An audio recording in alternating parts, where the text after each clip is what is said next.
Pernah ketemu orang yang bikin hidup lo hancur, tapi masih sempat upload quote motivasi sambil bilang, sebarkan energi positif ya guys? Atau orang yang habis manipulasi satu kantor, terus duduk santai sambil senyum kayak tokoh utama film bisnis sukses? Selamat. Lo mungkin baru ketemu psikopat atau narsistik. Masalahnya, keduanya sama-sama kelihatan normal. Mereka bisa charming, bisa lucu, bisa pintar ngomong, bisa bikin lo percaya kalau mereka korban.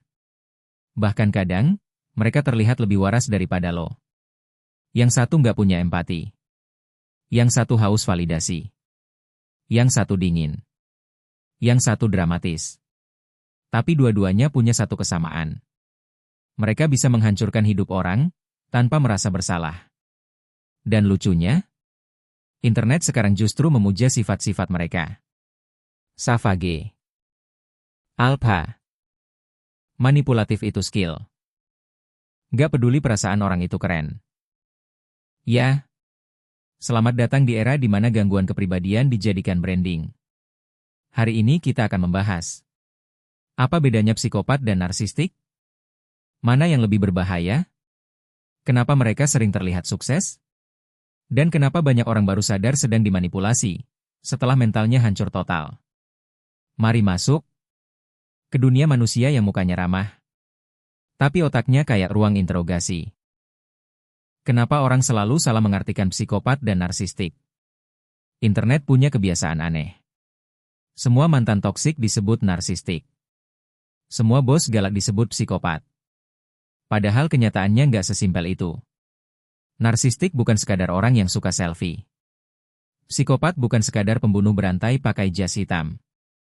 Tapi ya, karena manusia suka menyederhanakan sesuatu yang kompleks. Akhirnya semua orang jahat dimasukin ke satu keranjang. Dan itu berbahaya. Karena lo jadi nggak sadar. Kalau tipe orang yang paling merusak hidup lo, seringkali nggak terlihat jahat sama sekali. Psikopat sering terlihat tenang. Sangat tenang. Mereka bisa bicara dengan kepala dingin saat orang lain panik. Mereka bisa bohong tanpa gugup. Mereka bisa menusuk mental orang tanpa menaikkan nada suara. Sedangkan narsistik, mereka butuh panggung. Butuh dipuji. Butuh dianggap spesial. Butuh semua orang mengorbit di sekitar ego mereka. Kalau psikopat itu es batu, narsistik itu api yang haus oksigen. Psikopat bisa hidup tanpa pengakuan. Narsistik, tanpa validasi, mereka seperti HP 1% tanpa charger. Makanya, narsistik sering lebih mudah dikenali. Mereka suka pamer.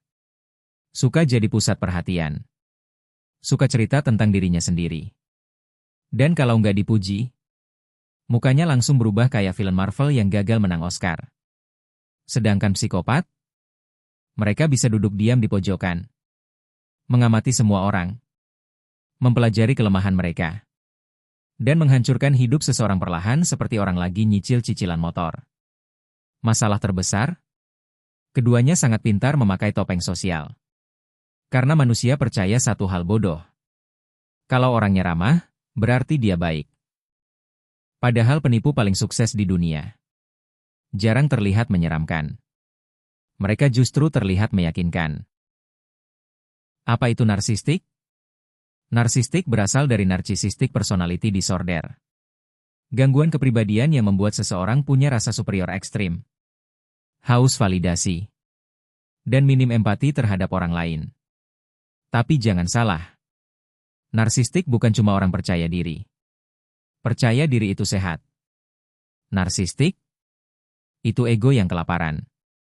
Mereka butuh dipuja seperti dewa kecil dalam tubuh manusia biasa. Dan yang paling menyeramkan? Mereka sering terlihat sangat menarik di awal. Karismatik. Percaya diri. Penuh ambisi. Pandai bicara. Karena pada dasarnya, mereka menjual ilusi. Mereka ingin terlihat sempurna. Dan untuk menjaga citra itu, mereka rela memanipulasi siapapun. Narsistik hidup dari suplai ego. Istilahnya, narcissistic supply. Pujian. Perhatian. Pengakuan. validasi, kekaguman. Semua itu seperti narkoba buat mereka. Dan ketika mereka nggak mendapatkannya, mulai keluar sisi aslinya. Mereka marah, menyalahkan orang lain, playing victim, gaslighting, manipulasi emosional. Karena di dalam diri narsistik, ada lubang besar yang nggak pernah terisi. Makanya banyak narsistik sangat sensitif terhadap kritik. Kritik kecil buat orang normal. Terasa seperti serangan nuklir buat mereka. Lo bilang, kayaknya presentasi tadi kurang jelas. Di kepala mereka terdengar, kamu manusia gagal dan tidak layak hidup. Makanya mereka defensif, agresif, atau pura-pura jadi korban. Dan lucunya, mereka sering memakai kalimat spiritual. Kamu toksik. Aku cuma menjaga energi. Aku terlalu tulus. Padahal sebenarnya, mereka cuma nggak tahan kalau dunia nggak berputar mengelilingi mereka. Narsistik ingin dicintai, tapi nggak benar-benar bisa mencintai secara sehat. Karena hubungan buat mereka bukan koneksi, tapi cermin. Mereka tidak mencari pasangan. Mereka mencari penonton. Perbedaan utama, ego versus kontrol. Ini inti paling pentingnya. Narsistik digerakkan ego. Psikopat digerakkan kontrol. Narsistik ingin dipuja. Psikopat ingin mendominasi. Narsistik takut terlihat gagal. Psikopat tidak peduli penilaian moral.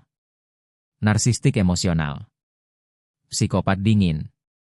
Kalau narsistik dihina, mereka bisa meledak.